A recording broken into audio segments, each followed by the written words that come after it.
C section यानी caesarean delivery के मतलब है। और ये वीडियो इंतहाई अहम है और मैं समझता हूँ कि तमाम ख़वातीन को ये वीडियो लाजमी देखनी चाहिए, क्योंकि डेवलपिंग कंट्रीज़ में जो है ना, ख़ास तौर पे जहाँ पे जो हेल्थ केयर का जो सिस्टम जो है ना उस पर प्रॉपर चेक नहीं है, तो वहाँ पे मैंने देखा है कि जो है ना बहुत सारी गायनेकोलॉजिस्ट या डॉक्टर जो हर लड़की का वो सी सेक्शन कर रहे होते हैं, मतलब ये है कि उनको अगर ज़रूरत ना भी हो अपने बस पैसे बनाने के लिए, तो पहले तो ये आप लोग फाइंड आउट करें कि जो है ना ऐसे डॉक्टर से अपनी ट्रीटमेंट करवाएं या सी सेक्शन करवाएं जिसमें अल्लाह का खौफ हो, और जो है ना जिसको मतलब जो है ना ये सारे जो चीज़ें जो है ना अपनी बिल्कुल मेडिकल एथिक्स के मुताबिक करता हो। तो ये जो वीडियो है ये लंबी हो सकती है, क्योंकि मैं इस वीडियो में आपको सी सेक्शन के मतलब वो तमाम मालूमात दूंगा, मतलब ये कैसे होता है, इसका क्या प्रोसीजर है और ये किस सूरत में करवाना चाहिए, ठीक है, और इसके क्या रिस्क वगैरह हैं। तो मैं आपको सारी तफसील से मैं आपको बताता हूँ, ठीक है। अच्छा, तो जो सी सेक्शन है ये बेसिकली बेबी को डिलीवर करने के लिए मतलब जो है ना वो यूज़ होता है, मतलब सर्जिकल मतलब जो इंसिजन देते हैं पेट में और जो है ना उस जो हामला खातून के यूट्रस में, ठीक है। और इसकी जो सी सेक्शन की प्लानिंग बहुत ज़रूरी होनी चाहिए, क्योंकि जो ना कि अगर कुछ प्रेगनेंसी की कॉम्प्लिकेशन है, मतलब आप जो है ना रूटीन आपका चेकअप में डॉक्टर ने आपको बताया है कि कोई आपकी कोई मतलब जो है ना कोई कॉम्प्लिकेशन है जो मैं आगे चल के बताऊँगा, तो उसके मुताबिक जो है ना वो फिर आप उसके जो है ना जो भी उसकी एडवाइस है उसके मुताबिक अमल करें। और यह है कि जो ख़वातीन जो है एक दफ़ा जिनका सी सेक्शन हो जाता है उनको दोबारा भी ज़रूरत पड़ सकती है। वैसे ज़रूरी नहीं है, मतलब जो है ना नॉर्मल जो वजाइनल डिलीवरी है वो सी सेक्शन के बाद भी हो सकती है। तो कभी कभी ऐसी भी सूरत हाल आ जाती है कि सी सेक्शन जो है ना जब मतलब लेबर स्टार्ट होती है, जो पीरियड मतलब जो डिलीवरी का टाइम होता है उस वक्त ज़रूरत पड़ जाती है, एक तरह की एमरजेंसी सी सेक्शन करना पड़ जाता है, ठीक है। अच्छा, तो अब तो मैं आपको बताता हूँ कि ये सी सेक्शन की मतलब इंडिकेशन क्या है, मतलब ये कि क्यों किया जाता है। उसमें यह है कि जो कंडीशन मैं आपको बताने लगा हूँ वो आप एक एक करके ध्यान से सुने। एक तो जो सबसे ज़्यादा आम तौर पे जो है सी सेक्शन उस वक्त होता है कि जब जब डिलीवरी हो रही हो तो वो जो है ना उसकी जो वो प्रोलॉन्ग हो जाए, मतलब ये कि जिसको हम अपनी मेडिकल टर्मिनोलॉजी में लेबर डिस्टोशिया कहते हैं। उसमें यह कि जो लेबर की जो 3 स्टेजेस होती हैं, फर्स्ट स्टेज, सेकंड स्टेज, मतलब जो सर्विक्स की डायलिटेशन तक जो फर्स्ट स्टेज होती है, फिर सेकंड स्टेज जो बच्चे की डिलीवरी होती है। तो जो फर्स्ट स्टेज या सेकंड स्टेज जो है ना अगर प्रोलॉन्ग हो जाए किसी वजह से, तो वो फिर ये है कि फिर सी सेक्शन करना पड़ सकता है। फिर यह कि अगर बेबी को कोई डिस्ट्रेस हो, मतलब यह कि बेबी का कोई हार्ट बीट जो है ना उसका मसला हो, ठीक है, तो उस सूरत में जो है ना वो डॉक्टर डिसाइड करते हैं कि जो है ना सी सेक्शन जो है ना मतलब उसकी सेफेस्ट ऑप्शन है। फिर ये कि इसमें यह भी हो सकता है कि जो बेबी है उसका जो है ना वो उसकी पोजीशन ठीक नहीं है, यानी कि मिसाल के तौर पे अगर ब्रीच प्रेजेंटेशन मतलब जो है ना आम तौर पे क्या होता है कि जो नॉर्मल डिलीवरीज होती हैं उसमें जो बच्चे का जो सर है हमारा हेड बाहर आता है, लेकिन यह कि अगर बच्चे का लेट से कि धड़ मतलब जो है जो उसका जो है ना वो कमर वाला हिस्सा है वो जो है बाहर पहले आना शुरू हो जाए, या फिर जो है ना कि बच्चे को जो साइड प्रेजेंटेशन हो या कुछ बच्चों में शोल्डर प्रेजेंटेशन होती है, ठीक है, ट्रांसफ़र लाई हो सकती है, तो वो जो है ना उस सूरत में जो है ना मतलब जो है ना उसकी जो नॉर्मल डिलीवरी जो हेड वाली फर्स्ट जो बाहर निकलता है वो ना हो, प्री प्रेजेंटेशन हो या साइड प्रेजेंटेशन हो, तो उस सूरत में जो है ना सी सेक्शन कराना पड़ सकता है। फिर यह कि कुछ ख़वातीन में अगर जो है ना एक से ज़्यादा बेबी हों, मतलब ट्विन्स हों, ट्रिपलेट्स हों या उससे भी ज़्यादा हों, तो उसमें यह कि ख़ास तौर पे अगर लेबर जो है उनमें जल्दी स्टार्ट हो जाए, या फिर जो है ना बेबीज़ उनके जो हेड डाउन उसकी पोजीशन नहीं है जो मैंने पहले बताया है, तो उस सूरत में भी कराना पड़ सकता है। फिर ये कि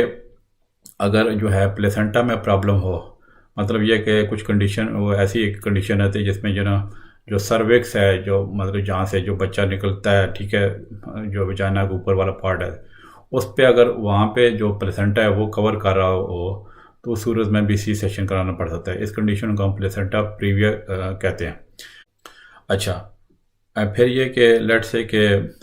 जो अम्बलाइकल कार्ड है जो मतलब जो है ना बच्चे के साथ लगी होती है, उसका जो है ना माँ के साथ वो जो मतलब जो है ना उसका कनेक्शन होता है उस प्लेसेंटा का, और वो जो है ना उसमें जो बच्चे को न्यूट्रिशन पहुँचाती है। तो उसमें यह कि अगर जो वो अम्बिलिकल कॉर्ड का जो कोई लूप है वो स्लिप कर जाए सर्विस के जरिए, मतलब बच्चे के सामने आ जाए, तो उस सूरत में भी सी सेक्शन करना पड़ सकता है। इसके अलावा कोई और हेल्थ कंसर्न हो, मिसाल के तौर पे माँ को कोई ऐसी हार्ट की प्रॉब्लम हो या कोई ब्रेन की कंडीशन हो, सीरियस हेल्थ प्रॉब्लम हो, तो उसमें फिर सी सेक्शन करना पड़ सकता है। इसके अलावा फिर यह कि कोई ब्लॉकेज हो, मिसाल के तौर पे कोई बहुत बड़ा कोई ट्यूमर है, जैसे फाइब्राइड वगैरह, जो उसकी जो है बच्चादानी जो मतलब बर्थ कैनाल है उसको ब्लॉक कर रहा है, या फिर जो है ना पेल्विक फ्रैक्चर हुआ है, या कोई बेबी को ऐसी कंडीशन है जिसमें जो है ना कि उसका सर जो है बहुत बढ़ गया है। मिसाल के तौर पे एक कंडीशन होती है जिसमें स्फीयर है, वो बहुत स्फीयर किस्म का जो हाइड्रोकेफलस है, ठीक है, उसमें जैसे बच्चे का सर बड़ा होता है, पानी एक तरह का भर जाता है, तो उसमें ये भी रीजन हो सकती हैं सी सेक्शन की। फिर यह कि कुछ अगर प्रेगनेंसी की लेटेस्ट स्टेज में जो है ना वो हर्पीज़ का जो इन्फेक्शन हो जाए, ठीक है, या फिर कोई अनट्रीटेड HIV की जो इन्फेक्शन की जो मतलब जिसको माँ को हुआ हो, तो उस सूरत में भी सी सेक्शन कराना पड़ सकता है। इसके अलावा कि अगर लेट से कि किसी लड़की का, खातून का पहले जो है ना सी सेक्शन हुआ हो, तो कुछ कंडीशन में जो है ना वो दोबारा से सी सेक्शन करना पड़ सकता है। आज दो ये कि वजाइनल डिलीवरी जो है ना वो पॉसिबल है सी सेक्शन में। इसमें यहाँ पे कुछ ख़वातीन का मैं ये भी बताता हूँ, ख़ास तौर पे यहाँ पे वेस्टर्न कंट्रीज़ में, कि वो ख़ुद ही रिक्वेस्ट करती हैं कि जो है ना उनको मतलब डर लगा होता है कि वजाइनल डिलीवरी में पता नहीं कोई कॉम्प्लिकेशन हो जाएगी या पेन ज़्यादा होगा, तो वो ख़ुद ही सी सेक्शन का कहती हैं। तो उसमें यह कि जो बेसिकली वो डॉक्टर नॉर्मली जो रिकमेंड नहीं करते, क्योंकि ख़ास तौर पे जिस खातून के जो बच्चे आगे मतलब ज़रूरत होती है, मतलब लेट से कि उसका पहला बेबी है और वो डरी हुई है, तो उसको आगे अगर बच्चों की ज़रूरत नहीं है, तो उस सूरत में तो वो फिर कंसल्टेशन करके मतलब सी सेक्शन कई बार वो डॉक्टर उसकी रिक्वेस्ट पे कर देते हैं। लेकिन लेट से कि एक खातून जिसके जो आगे बच्चों की भी ख्वाहिश है, तो वो आमतौर पर डॉक्टर्स मना ही करते हैं कि आप सी सेक्शन ना करवाएं, क्योंकि फिर ये कि जैसा कि मैंने बोला है सी सेक्शन की भी अपनी कॉम्प्लिकेशन है, तो उसमें फिर ये ना कि वो मतलब मेरा कहना है कि नेचुरल तरीके से डिलीवरी हो वही ज़्यादा बेहतर चीज़ होती है। अच्छा, अब मैं इसके जो सी सेक्शन के रिस्क बता देता हूँ। तो इसमें यह कि ज़ाहिर एक सर्जरी है, ऑपरेशन है, तो उसमें सी सेक्शन के भी जिस तरह ना कुछ और सर्जरी के रिस्क होते हैं, उसमें सी सेक्शन के भी रिस्क हो सकते हैं। मिसाल के पहले तो मैं बेबीज़ को, बच्चों के लिए रिस्क बता दूँ। उसमें यह होता है कि जो बच्चों को जो बच्चे सी सेक्शन के थ्रू पैदा होते हैं ना, उसमें कुछ बच्चों में ब्रीथिंग इशू हो जाता है। मतलब यह है कि स्पेशली पैदाइश के चंद दिनों में मतलब वो तेज़ सांस लेते हैं, जिसको हम ट्रांजिएंट टेकिप्निया कहते हैं।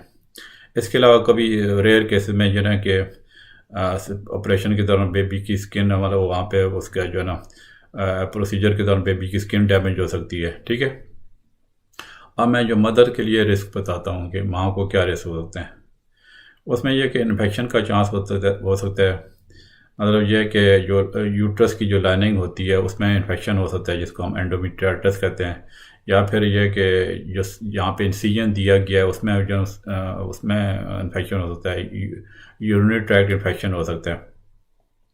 इसके अलावा सी सेक्शन के दौरान जो है ना हैवी ब्लीडिंग हो सकती है, मतलब डिलीवरी के दौरान और डिलीवरी के बाद भी। फिर यह कि चूँकि एनेस्थीसिया का प्रोसीजर है, तो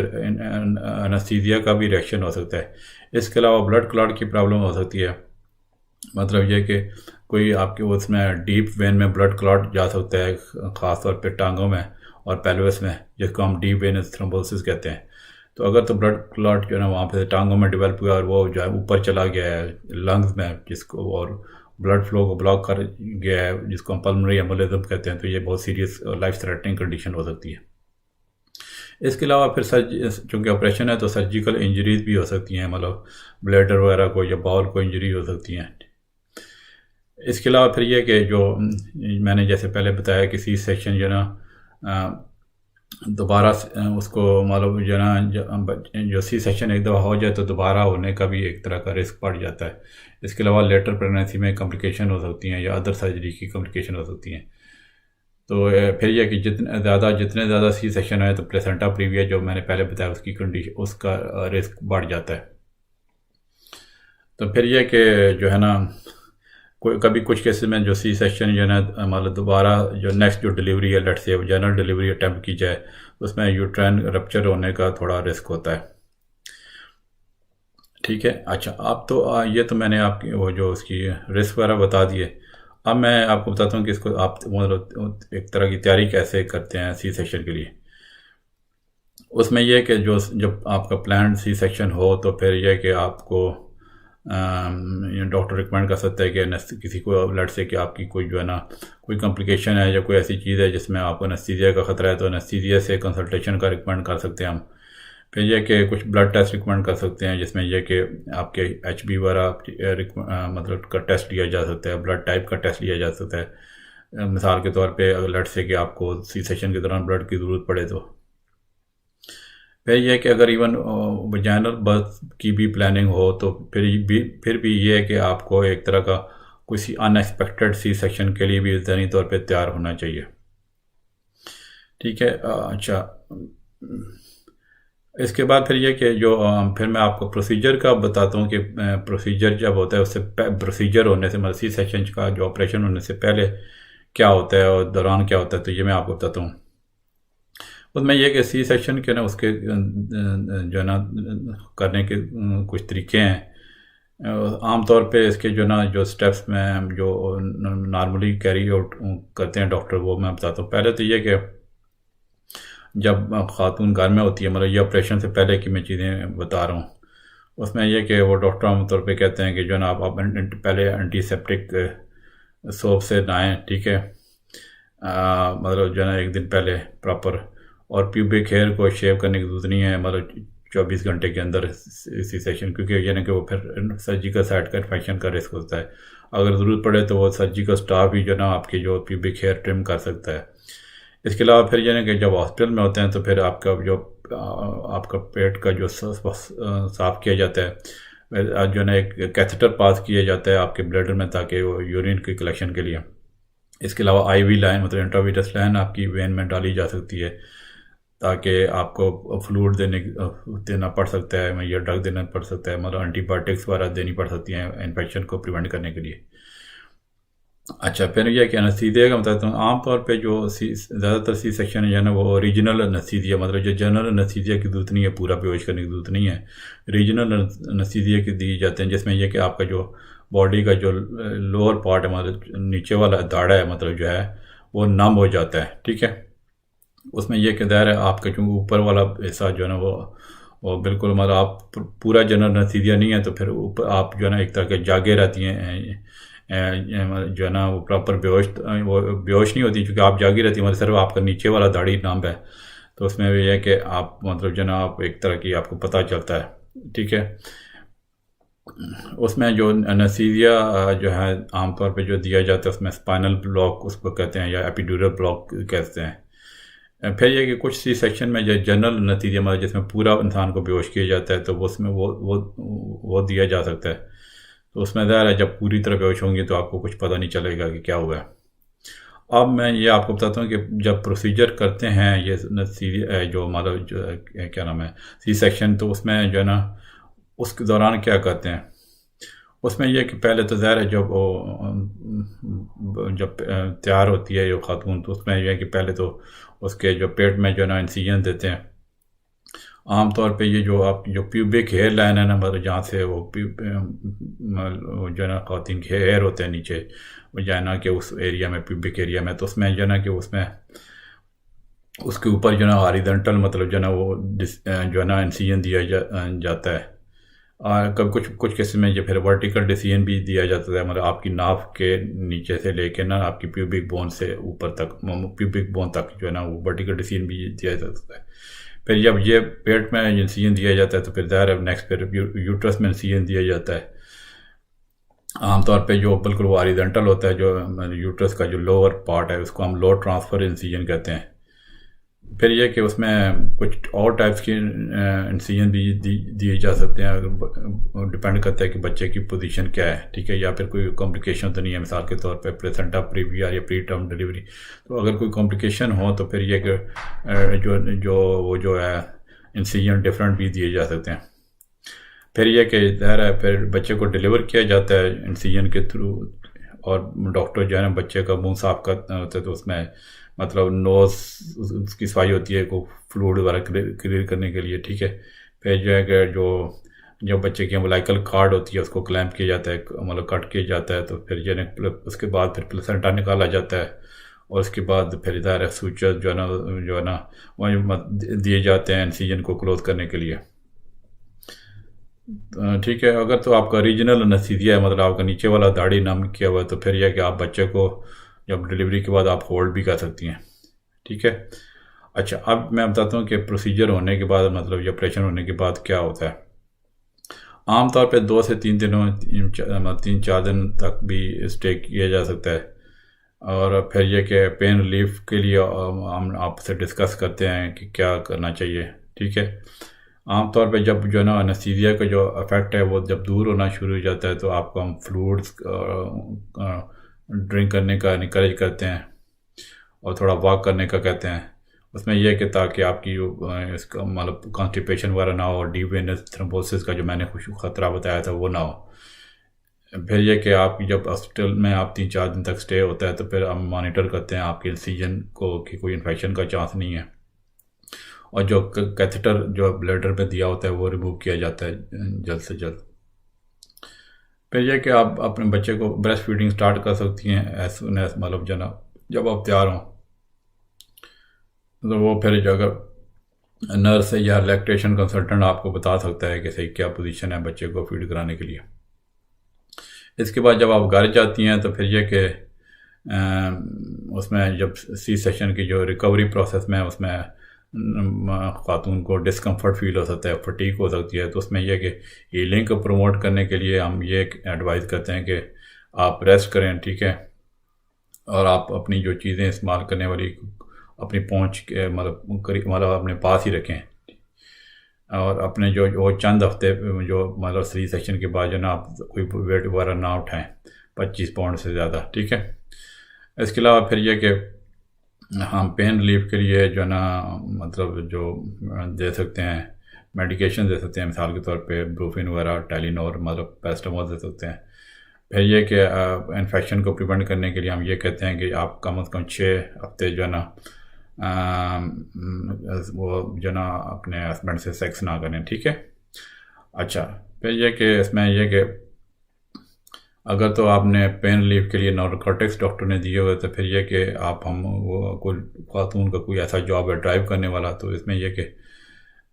आप कम से कम 1-2 हफ्ते इंतज़ार करें, ताकि मतलब फिर आपकी वो जो है ना सही तरह रिकवरी हो जाए। फिर ये कि हम ये भी रिकमेंड करते हैं कि आप अपने सीजन को सही तरह वो जो जहाँ पे आपका मतलब ऑपरेशन किया था उसको आप खुद चेक करती रहें कि लेट से इन केस की जो इंसिजन आपका रेड है उसमें वो स्वेलिंग हो गई है जहाँ पे मतलब जो ऑपरेशन का जो ज़ख़म है, ठीक है, या उसमें डिस्चार्ज लीक हो रहा है, या बुखार हो गया आपको, या फिर हैवी ब्लीडिंग होती है, या फिर बहुत ज़्यादा पेन हो रहा है, तो फिर यह कि आप अपने डॉक्टर से फौरी तौर पर रिव्यू करें। इसके अलावा फिर एक कंडीशन होती है जिसको पोस्टमार्टम डिप्रेशन कहते हैं। मतलब आप एक खातून के बहुत ज़्यादा मूड स्विंग हो रहे हैं, भूख ना लग रही हो, ठीक है, बहुत ज़्यादा फटीक हो रही है, मतलब जो ना आपकी जो लाइफ में वो लैक ऑफ इंटरेस्ट हो, इस तरह की जो है ना चीज़ें जो है ना, तो ये पोस्टमार्टम डिप्रेशन हो सकता है। तो ये ना कि ये जो है ना इस सूरत में भी आप डॉक्टर से कंसल्ट करें,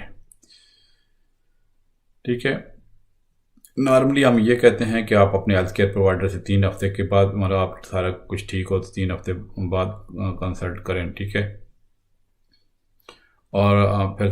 3 महीने के बाद आपने अपनी पोस्टमार्टम की जो आपका जो हुआ है डिलीवरी, उसके बाद भी अपने आपको एवेलुएट करवाएं डॉक्टर से। अच्छा, तो ये थी जनाब मेरी वीडियो सिजेरियन सेक्शन के बारे में। उम्मीद है आपको ये वीडियो पसंद आई होगी। अगर इसके बारे में कोई क्वेश्चन है तो ज़रूर आप कमेंट्स में पोस्ट करें। तो इंशाल्लाह मिलते हैं फिर अगली वीडियो में। ओके जी, अल्लाह हाफिज़।